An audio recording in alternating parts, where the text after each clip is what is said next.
I'm Malin Lett. I'm Evelina Lundqvist. We're the creators and hosts of the podcast Love Zero Waste, and this is Love Zero Waste Live. This live podcast recording is a part of the Swedish food and culture festival EatArt, which takes place in Östersund in Sweden. This year, due to the situation with COVID-19, most of the festival has gone digital. As a part of the EatArt Festival, we're doing 2 online live podcast recordings focusing on the topic of eliminating food waste. And what you're watching or listening to right now is the second one. Today, we're discussing how to eliminate food waste among consumers, what you and I can do in our private lives to stop wasting food. Our guests in this episode of Love Zero Waste is Helén Williams and Estefania Coral Andrade. These guests will be sharing their insights on human behavior, eliminating food waste, and how to deal with food packaging and packaging-free alternatives. How are you guys? Welcome to Love Zero Waste Live. Hey, thank you so much. It's awesome. We're so happy to have you on the show, and we're gonna get back to you in a few minutes. But first, we would like to give our viewers and also our listeners some more background on food waste, specifically looking into the consumer side of the value chain. Approximately 1/3 of the produced food along the value chain is currently being lost or wasted. Moreover, a lot of this food is still edible. There are many waste challenges related to food that we as consumers could or should have on our radar. One of the most obvious challenges is to be in the habit of finishing what's on your plate. Many of us aren't actually, and that's bad, really bad, because these calories could be made of good use for somebody else. That requires better meal planning and reasonable portion sizes to be able to finish your food. So we could go for some real food waste shaming right there. Just eat up what's on your plate. That's maybe the easiest way to go. But it doesn't solve everything because this is a complex challenge. Other food waste related challenges are some of the following. Some of us might be living in food deserts. We have a lot of listeners in the US, and I know that some of you might be experiencing this, but also in other places on the planet, of course. That would be an urban area where fresh foods, fresh vegetables, fruits, for example, are simply not available, or anything that you would purchase would be heavily wrapped in probably plastic. Some of us might also live in an area where there are no packaging-free stores available or even food co-ops available. And if there are, they might be too pricey. If you do live within reasonable distance of a supermarket, just a regular supermarket that sells, for example, fruits or vegetables, how are you supposed to know what the better choice is? What is more sustainable, the naked fruit, if I can use that term, or the heavily wrapped produce? Another challenge is hard to understand expiry dates. That can be very tricky. Resorting to blindly following printed expiry dates instead of trusting your senses and actually tasting the food if it's edible or not before chucking it out. And of course, also if we think about restaurants and other places where you buy ready-made food, do they serve reasonable portions? Is there a restaurant culture which would allow you to bring a doggy bag? And will you actually eat the food if you bring it home with you? Wow, there's a lot of challenges. And Yes. some of these topics will we be diving deeper into with our guests today. So Helén Williams is an associate professor at Karlstad University in Sweden. During the last 15 years, she has been focusing on food packaging and the reduction of food waste. And our second guest is Estefania Coral Andrade, which is the co-founder of the packaging-free supermarket Vågen in Östersund, Sweden. They opened just a fortnight ago. Estefania, what are your top 3 ways to reduce food waste? Well, for me, I think that the most important one is to give a second, a third chance to leftovers. Sometimes we just have the food and just throw it, and we don't think all the amazing things we can do with our food. So I think that always rethink what can we do with these leftovers. I think that also is important to store food correctly. Sometimes we just stock everything in the fridge or in the escafetti, I don't know how to say. And then we forgot what is inside and we don't see what is possible to eat. So if it's organized there, we're going to feel more comfortable with eating and more inspired in the moment to cook the food. And rethink every action. Like every time you go to the supermarket, think twice, do I really need this? I am going to eat it. How I'm going to cook it, or I'm going to be lazy and I'm going to keep it in the back of the fridge, and at the end, I'm not going to eat it, I'm going to throw it. And the same when we are cooking. Do I really need to put all the pasta in the pot, or do I really need to eat a small portion and be realistic what we have and we can buy? Interesting. Helén, you have investigated how households in Sweden generate food waste from a behavioral as well as a packaging design perspective. Looking at the total impact of the whole food value chain, all the way from farm to fork, packaging only makes up a small portion of the entire footprint. Why is food wrapping and packaging still such an important topic?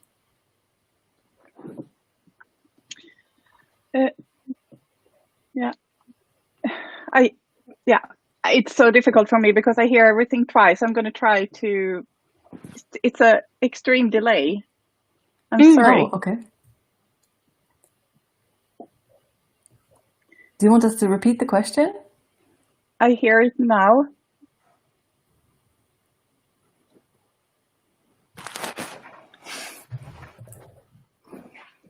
Yeah, I mean, we all have packaging. It's so important for its protective function. And now I hear myself in a repeat. It's let me see. Yeah, we have packaging because they protect the food. So that is the main function. But we have also studied both the protective function, but we also focus on the handling issue. I mean, how consumers come around with packaging, how they use the food, and there the design of the packaging makes a difference as well. And then, of course, we have all of the information and printed on the packaging with regarding food safety issues. And now I hear myself on repeat, so it's very difficult to hear myself twice. I'm sorry for this. No problem. There might be some technical issues, but do you perhaps have another browser window open so you hear yourself twice? I don't know.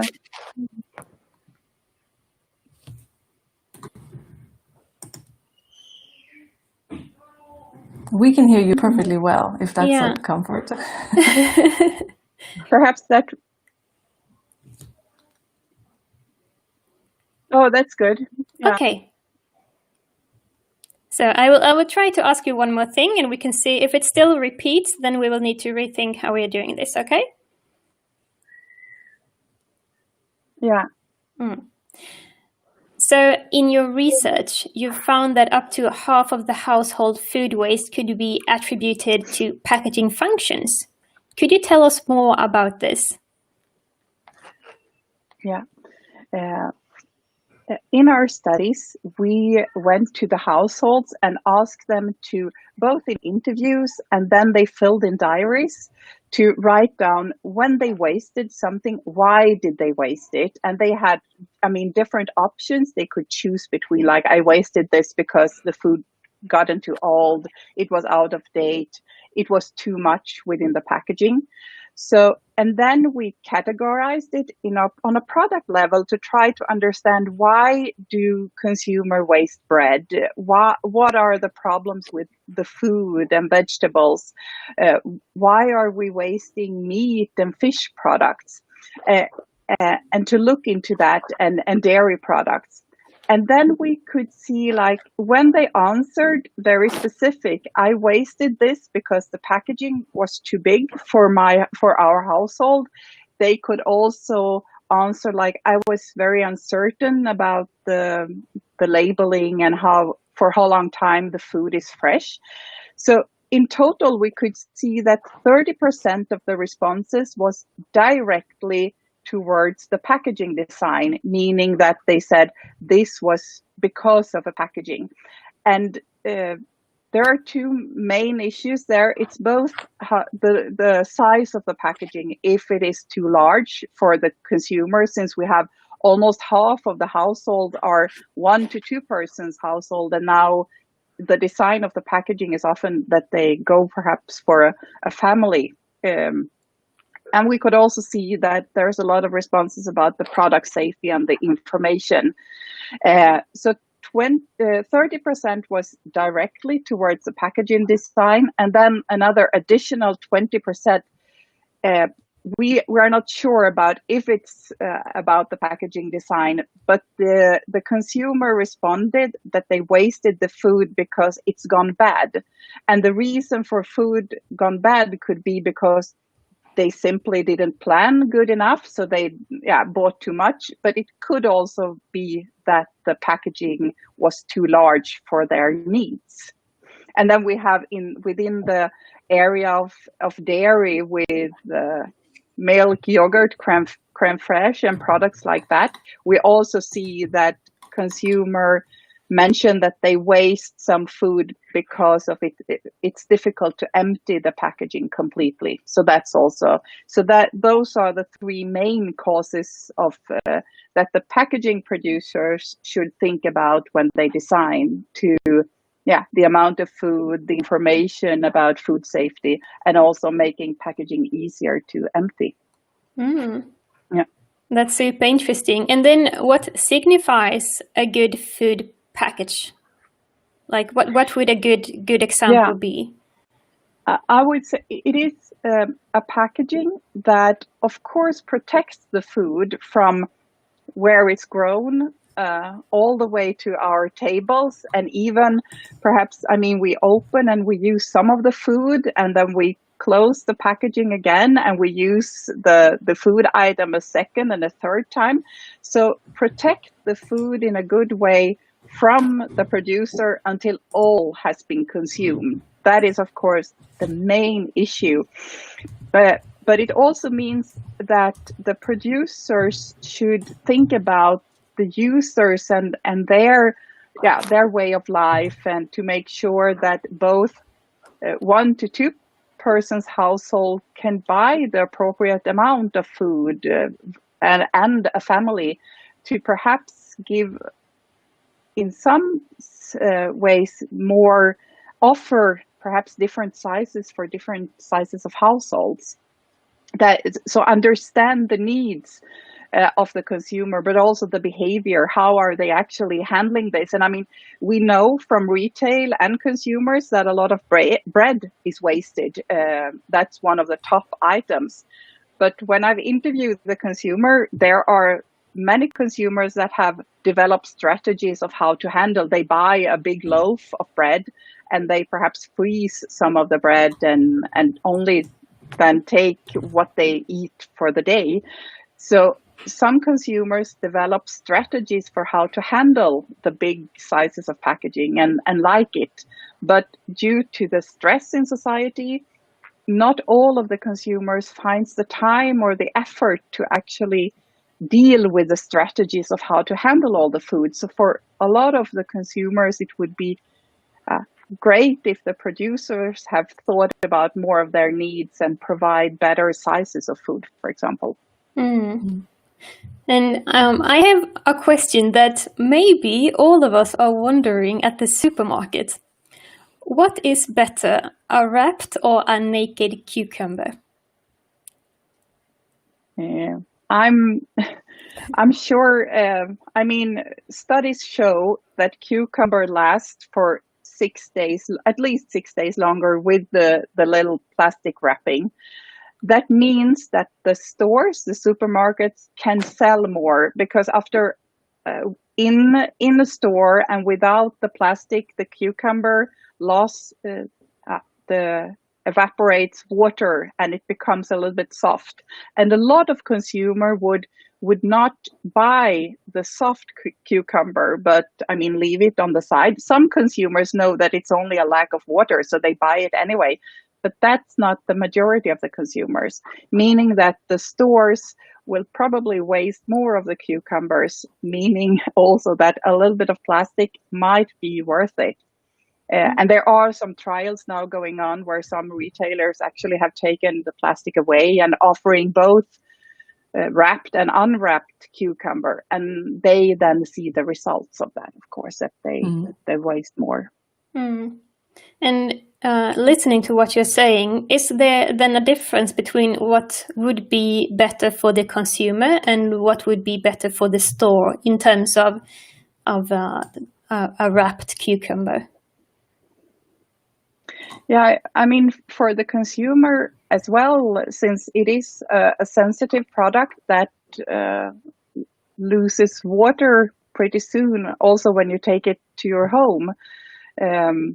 There aren't any studies where they have viewed the difference. I mean, are consumer wasting more cucumbers without plastic or with? So I can't really, it's just guessing from my point of view that, and people are much more sensitive towards the quality within the stores. There they only buy the really perfect one, but we know when people already have bought it and have it in their refrigerator, they try to use it. They are not that sensitive. I mean, this is a little bit soft. They eat it anyway. Some of the consumers, but some of the consumers will also waste at home because they don't see that this have the quality that they want from the food item. Super interesting. Yeah, really. Estefania, for somebody who's never visited a packaging-free supermarket, how does the shopping work? There's no packaging. You have packaging, but not like in small portions, if I can say. But how it works is you can bring your own jars or any kind of container. We don't discriminate the material. The idea is to reduce as much as possible. And then when people come inside the store, they must wait if they have jars and containers. So we don't charge them for the weight of their own jars, but they can also buy in the store new containers, or they can take for free containers or jars that have been donated by other people. Then they can take the products they want. We have different dispensers. We have the Scooby dispenser or the Gravity dispenser. So rather you take like this, the food, or rather you take like that. And then you can take as much as you want per kilo, per gram. And for example, if you are a student or you don't have that much money to buy food, here you have the chance to take different kinds of lentils, different kinds of pasta in a small amount, which also can prevent a lot of wasting the food. And then they will go to the casa and we weigh it and they pay exactly the amount of the food that they have taken. Besides the food products, we also have hygiene products and cleaning for the cleaning in the house. So we have the Digsmedel, I don't know how to say in English. And groceries. And then people can just bring their own and take it. And the soap and the shampoo, we have shampoo bars that are naked. So we just wrap it in paper, or people just bring their own paper and they put it inside. So the idea is to minimize as much as possible the single use of plastic and avoid the packaging jar. Yeah. What are some of the most common misconceptions about a packaging-free supermarket? I think that we have two big misconceptions. The first one would be that people think that it's going to be more expensive because it's trending, because, I don't know, really why, or because we buy like small amounts, even if we buy bigger amounts. But we try to always keep the same prices that our competition, if we can call the supermarkets, the regular supermarkets competition, because it's completely different target. But also it could be a little more expensive because everything we have is ecological and organic. So the idea is that people can always buy in a sustainable way in our store. So they don't have the option you have in other supermarket between the no organic and organic, which is going to change the price a lot. And the other one is regarding the hygiene, because and now with Corona, we have been trying to find new ways to break out this misconception from people, because of course you're touching everything. And what we say is that we are disinfecting everything, and people bring their own jars, is their own things, and when they touch it is clean after. They have to be clean hands and etc. So these are the two things that people always ask us about. And what are some reactions you've got so far in the time as Vågen has been open? We have really good impressions. People is really curious about this. They really want to know how it works, how to take the food, and also a lot of positive reactions saying that in this way they can save the space at home, because now if you have the jar and you can put the jar in your storage place, then it looks nice, it can work for decoration, and it's also more organized, and you can see like exactly what do you have. When you have the plastic bag, you have like something like a bowl, and you never see if you have enough lentils or enough. So in that way, it's been really interesting what people have say to us, and as well how cheap it is actually, because people take just the right amount and then they say, oh, once a lady said to me, like, are you sure that's the price? Because it's nothing. And I say, yes, but you bring your own jar and you are taking just few grams of cardamom. So yeah, it's what it is. Over to you, Evelina. Sorry, what did you say? Sorry.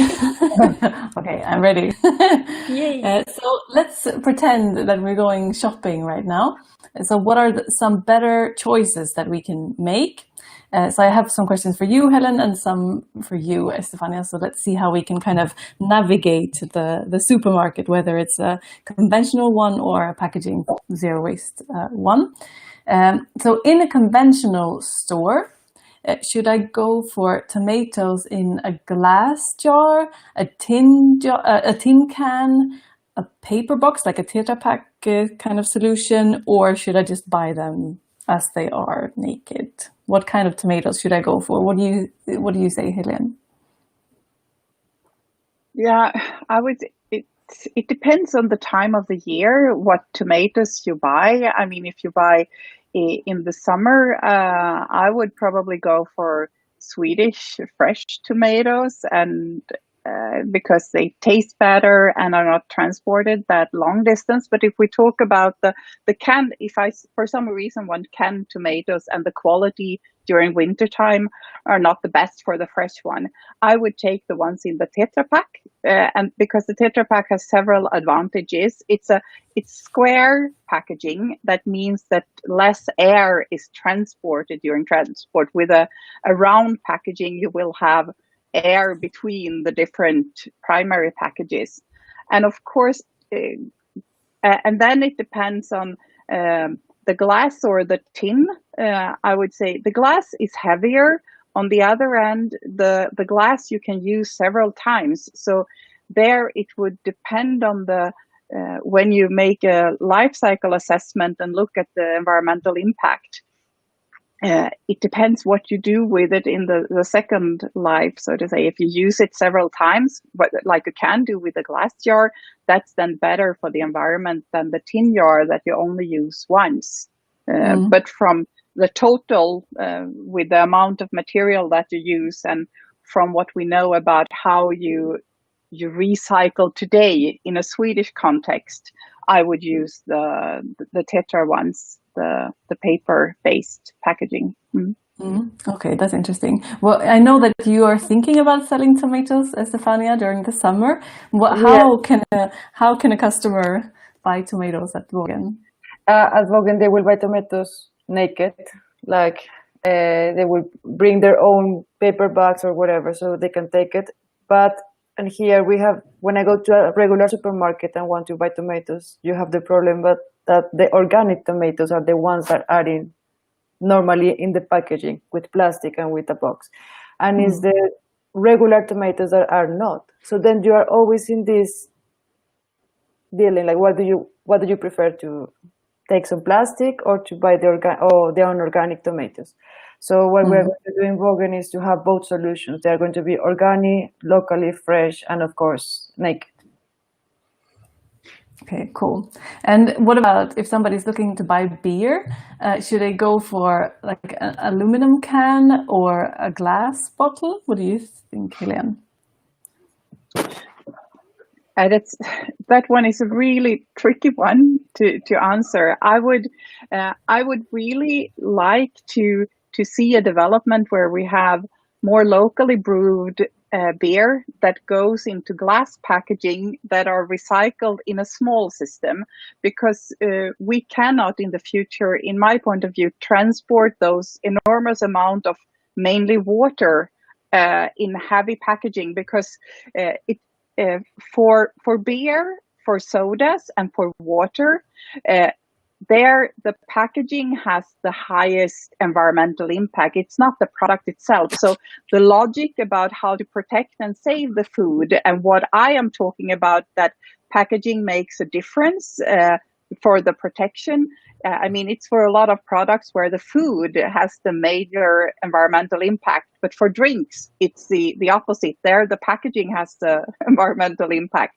So, and today, when you look at a glass or PET or a tin can, it depends on where in the world you are and what the recycling system look like. If you have a really good recycling of the aluminum can, it can be environmentally advantageous. It also depends on, of course, how when you have recycling glass that you use several times, that glass has a lower environmental impact versus the single-use glass that you actually use one time and then you smash them and you start all over again to producing glass bottles.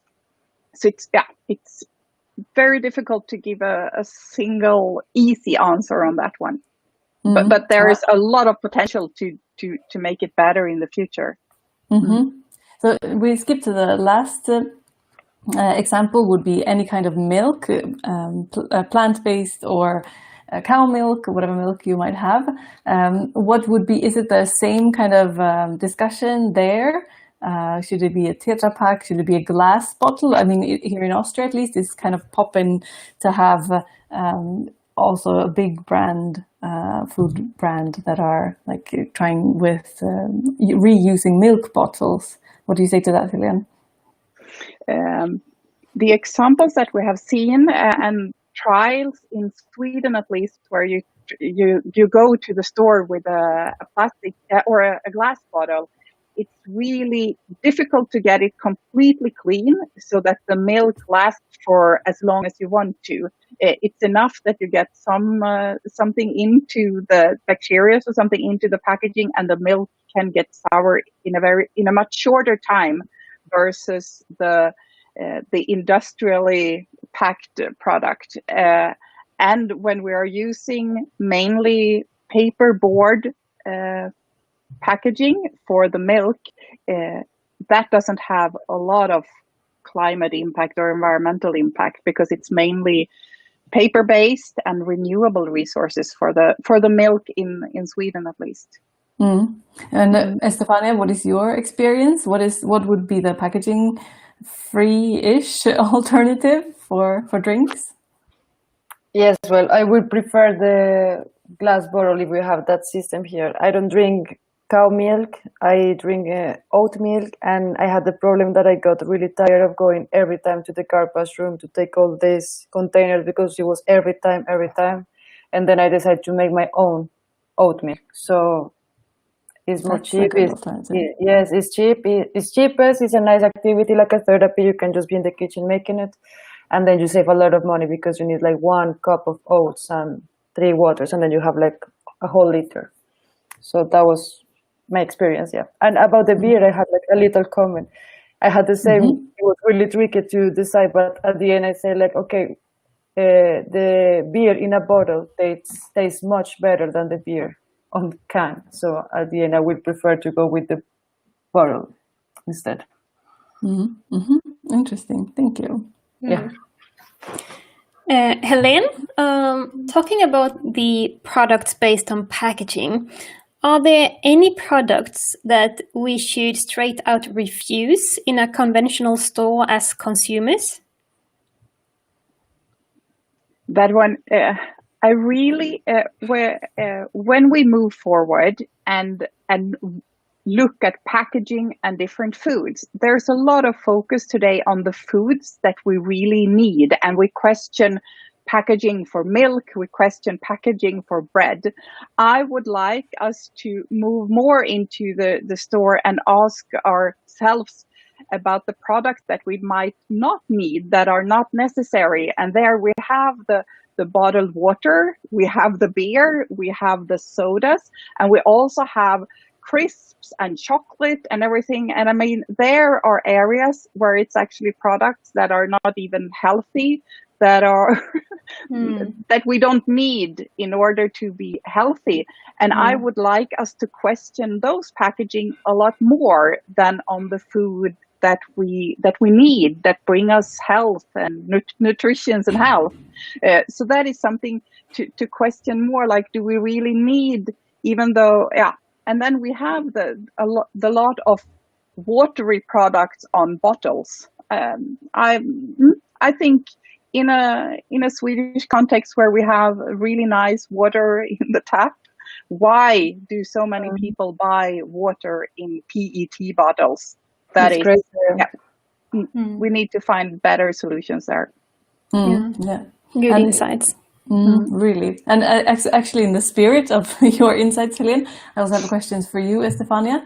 If we don't want to encourage any unnecessary shopping here, but if I really need something for my household, I need something new or replace something, what would be a good first purchase at a zero waste store? What would be really helpful to buy in a packaging-free supermarket? That's a good question. I think that one of the best ways to start with is the shampooing bar. Like, give it a try, because that's all the dent tabs. We have dent tabs without the tube that replace the toothpaste, so it's just a little tablet. And then I have saved so much plastic since I start using it, and also have saved so many waste to the garbage room, and it works much better. My hair I hope it looks better. And it's really, really, really nice. So I think that will be the first to do. Okay, that's very good, very concrete. Shampoo bars or toothpaste bars. No, tabs. Sorry, tabs. Yeah. Okay. Yes. Awesome. Yeah. So we're going for the end of this Love Zero Waste Live. So you've listened to or watched the live stream podcast recording of Love Zero Waste at the Digital EatArt Festival based in Östersund, Sweden. Thank you so much to our guests, Helén Williams and Estefania Coral Andrade, and to all of you watching and listening. Yes, I also want to say thank you to you, Helén and Estefania. It's been great having you. Yeah. So do support our Patreon page. Check us out over at patreon.com/lovezero-waste.